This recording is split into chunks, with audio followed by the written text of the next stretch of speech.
con trời ở đấy ai vậy nè ô bên này mà tìm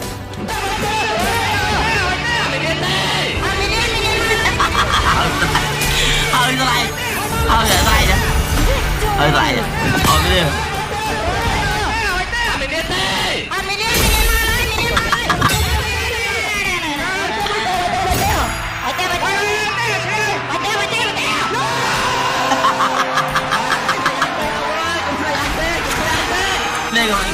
cái cùng slide anh gì lại nó hơi sai đấy cùng slide anh đi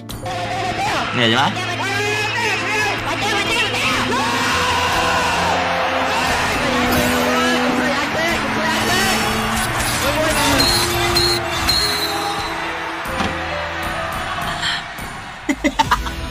cùng slide anh